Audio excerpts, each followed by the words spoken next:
I'm happy that tonight we are here in the Grand Théâtre de Genève to present the book Music Theater in Motion, Reflections on Dance in Opera, and that I can do this together with Franck Chartier, the director of Peeping Tom and the stage director and creator of the production we have tonight, opening here, Dido and Aeneas, and actually which is not part of this book, but which is actually exactly what this book is talking about. It's talking about the relation between dance and opera, and that since the beginning of these art forms.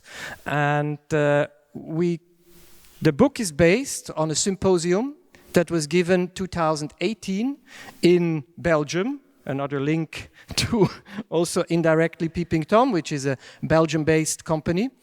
And it was a conference for 2 days with journalists, with choreographers, with dramaturgs, and with scholars, with professors from different universities that were exchanging, let's say, theory and practice about how we deal with dance in opera and how dance deals with opera. It's a complex story, and I think Franck is a very interesting partner to talk here about, because Franck, you also have both experiences actually. You have now created your first opera as an opera creator, but I guess you danced sometimes in opera production, and you also choreographed parts of opera productions in the past. So that's what you would call the sorbet after the main course, or the feuille de salade next to the steak, which dance companies and corps de ballet started to hate all over, because they said we are just treated as a secondary art form next to the big opera. So maybe my first question, Franck, with the experience here of creating the whole opera, what's the big difference for you as a creator when you lived through the experiences of opera you had before? But for us, what was really exciting in this project is that suddenly we have an orchestra. We never play with an orchestra, and then to suddenly, and especially with this Dido in it that is 15 minutes, we have to create more music to fit in. And for us, it was perfect, because we like to fall in the thought and in the soul of this woman, Didon, and with this extra music composed by Atsushi Sakai, we can really go in an atmosphere a bit dark, because she suicide in the end. Then we have to fall into her thought and into her world, and the person is more like the social, realistic, what she has to project in the social way, and the other music is more what she feel, what is really inside of her. Then to have this chance to play with an orchestra, and also to compose and to write the music, it was magical. And of course, after you a house like this, you have there is no theater in the world that you can have a cordonnier, access, the painter, everybody, all these artists that work in this house is just in the opera house that you can find this, and suddenly to have the chance to make a set like you can dream, and to really make something so deep and so rich, it's just in the opera. And for us was really new, this approach of suddenly have this huge sets and complicated sets, and with all the technique of the opera. So the total art form of opera. But on the other hand, of course, there are also lots of contraints. There are lots of things. When you create an evening with your company, you have the total freedom.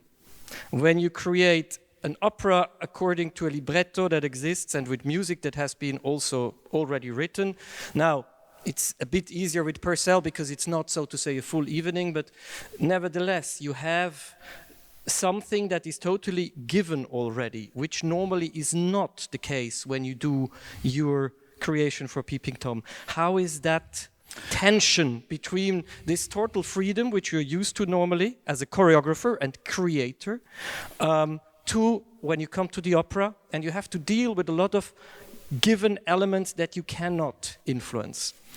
Yeah, the livret for us was also something that we was dreaming from years already with Peeping Tom, to start the creation with a book, with a story. And normally we create the story. And suddenly to have a base to start was really interesting for us, because and in the same time, Didon we was a bit, because it's a powerful woman. And to die for a man, we was a bit like, is it really possible to be so strong and to die for men? Then we was really questioning this, and we find a way in this piece to, based on le Salon de Musique de Schmid-Reiter, where is a man that he loved the music and he asked musicians to play for him, and we take this base to tell another story to this woman that is on stage already, that she asked everybody to play this Didon, to sing, and in a way we try in our way to develop the story in another way, because she identified to Didon. She really thinks she lives exactly the story of Didon, but she has another life. Then for us it was really interesting, because we have the livret, we have the story, but also we can try still to invent a parallel story of this woman that identified with Didon, in fact. So you were finding your freedom Yes, within the given thing. That's fair enough, and that's of course the excitement for you. But I want to go a bit away from the concrete production here to ask you, as a choreographer and as a creator, what do you think? Very often in opera productions, and you have seen operas other than this, which we did here, where normally you don't have dancers in the production. You have the singers, and they are the protagonists, and that's it very often. Now, what does the dance, the choreography, add for you to the music, to the singing, to the singers? What's the element that for you is the artistic profit, or what's for you the really interesting point in adding the choreography to the singing, which is live singing and not just a recorded tape that one would have maybe sometimes in some dance evenings? It's totally different. For a dancer, you feel something super intense and super strong, and there is a connection between them, and it's how difficult was it to create the connection between the singer and the dancer? It was, or how easy? No, it was hard for us, because we are in this house of this woman, this rich woman that have the singers, and she asked them to play Didon, to sing, and the orchestra, she asked them to play for her every day in loop Didon of Purcell, and she's really obsessed by this Didon. And of course for the singers it was suddenly they was not in the first because it's not the story of it's the story of Didon, but it's before this, it's the story of Eurydice, this woman that asked them to sing Didon. Then of course it was a bit complicated, and especially with the COVID we don't have time to rehearse with them, and it was a bit complicated the rehearsal process with the COVID. Then we don't have so much time to create with them, but yeah, I think it was a bit hard to don't have this time to. So you think it needs a lot of time together to create the bond between the singers and the dancer, to understand each other, to push the movement, so to say, to get the dialogue? It's pity, yeah, we missed 2 weeks of rehearsal, and to really know, because I saw Emma, for example, she's amazing, and I when I see now, I'm like, oh, we don't see her enough, you know, and it's pity, because she's amazing, and the other is the same, and of course there is a big difference on the working process, because when you do a creation with your company, you work like 4 months in your studio. When we do an opera, we have 6 weeks of rehearsals. So that's a big challenge when we do these kind of projects. And we have an opera danse actually next season in the Grand Théâtre, because there are these, of course, which is also in the book discussed, the origins of dance and opera meeting, which is back in the cour de Louis XIV with Rameau and Lully and all those composers, where dance and opera were actually totally together. But for that, of course, with the dancers, we start much earlier than with the singers. So of course, it would be in an ideal world that one would have as much time with the singers as one has with the dancers. And I think that will stay a challenge in these kind of projects to get the unity. But also, of course, they move differently. You will never make a singer, or very rarely have a singer move like a dancer. So there will always be a kind of a two classes of movement on stage somehow. Yeah, but we love this. I mean, we love the technicity of virtuosity of the dancers, but we like also to put a non-dancer close to it, because then you can see the emotion of a non-dancer, just the intention. It's sometimes super beautiful, and we don't have to see the technicity. We have it just on the side, and I think, and it's the both are make them more stronger. And I think we love this. It's a pity because sometimes we feel they can be with the dancers, but we don't have time. Another thing is, when we look in the book, you will see a lot of also analyses of choreographers who did opera production, that it was very often Baroque operas with Baroque music. Now the questions to you, Franck. This is also a Baroque opera, Dido and Aeneas, which was choreographed by many famous choreographers like Pina Bausch did her Dido, and Sascha Waltz did her Dido. You do your Dido now. But also many other Baroque operas have been the kind of operas that were given into the hands of choreographers. Do you think Baroque operas are particularly good for dance? Or is this music in generally music you would also in your pieces use very often, even when you don't do an opera, but just a free evening of your company? Why is Baroque music so appealing for choreographers? I think there is a finesse in the Baroque, or the intimity, maybe, I don't know, there is some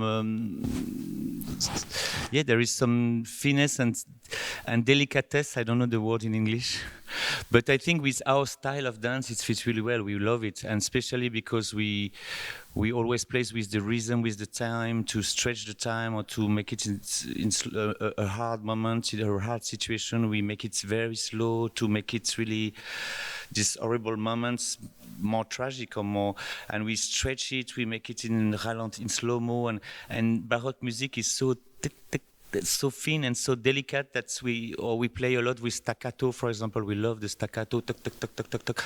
And I think all this effect that we love, it's perfect with Baroque, because it's I don't know, it's more intimate and more sensitive, and yes, I don't know. But also in other pieces you created before, you used Baroque music. Yeah, we love from it, time to time. Yeah. It's an interesting phenomenon, of course, not to forget that Baroque music is often based on dances. Yeah, they base the music they do also in the operas. It's pure dance music, or it's rhythms of dance, which when you do a Puccini opera, it's not really the case. Or even in a Wagner opera, you don't find a lot of music you can naturally dance on. What was for you the most difficult aspect of the work of staging an opera? What was for you the most tricky thing? Yeah, for me was the music, because the rehearsal, because normally we don't have this contraint. How you said in English? Normally we are free. We can use all the music we want, and suddenly to have this the personal music, we have to respect the order, and for us this was the more hard to don't make it like this a bit more.